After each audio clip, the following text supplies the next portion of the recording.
अस्सलाम वालेकुम नाज़रीन, कुछ दिन पहले मैंने आपको एक टोटका बताया था लौंग और सेब के जूस वाला। तो कुछ भाई उनको पता नहीं चल रहा कि जूस कैसे बनाना है या कौन सा जूस यूज़ करना है। तो कुछ भाई पूछ रहे थे कि बाज़ारी जूस जो डब्बों में मिलता है वो यूज़ कर लें। तो मैं आपको आज बना के दिखाता हूँ कि ये नुस्खा आप कैसे बनाएंगे। इसके लिए सेब ले लें, हस्बे ज़रूरत ले लें, जितने आपने बनाने हैं उस हिसाब से जूस निकाल लेंगे और उनको छिलकों समेत ही काट लें और बीज दूर कर लें और इनका हम जूस निकाल लेंगे। ये देखिए नाज़रीन, ये जूसर है। आपने जो ब्लेंडर होता है जग वाला वो यूज़ नहीं करना, उसमें मिल्क शेक बनता है। जूस हम जूसर में निकालेंगे।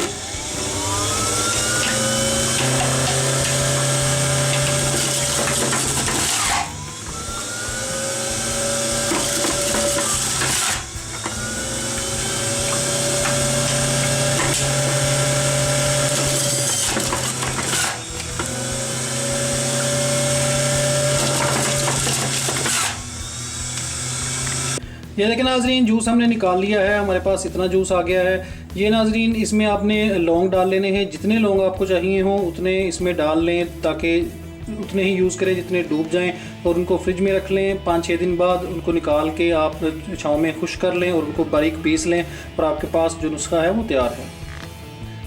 इसी नाज़रीन नुस्खे में मैं आपको आसान तरीका भी बता दूं। अगर आपके पास जूसर नहीं है जूस निकालने के लिए तो क्या करें कि सेब ले लें। इस तरह सेब में आपने लौंग जो हैं वो इस तरह दबा के लगा देने हैं। ये देखें,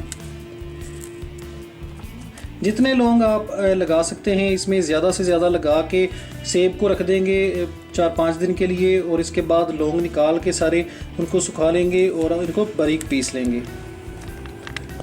ये देखिए नाज़रीन, मैंने सेब के थोड़े से हिस्से पे लौंग लगाए हैं आपको दिखाने के लिए। आपने क्या करना है कि सारे सेब पे जितने ज़्यादा लौंग लगा लें और इसको 4-5 दिन के लिए रख दें। अगर गर्मियां हैं तो फ्रिज में रखें, सर्दियां हैं तो बाहर भी रख सकते हैं। इसके बाद लौंग निकाल के आपने छाँव में ड्राई कर लेने हैं। अगर गर्मियां हैं तो छाँव में ही हो जाएंगे, अगर सर्दियाँ हैं तो इनको हल्की धूप में रख दें। उसके बाद इनको बारीक पीस के पाउडर बना के रख लें। 1/2 टीस्पून आपने सुबह खा लेना है पानी या दूध के साथ, और 1/2 टीस्पून शाम को। अगर ज़्यादा गर्म लगे तो आपने एक टाइम ही यूज़ करना है। इससे नाज़रीन बदन में चुस्ती आती है और नफ्स में सख्ती आती है।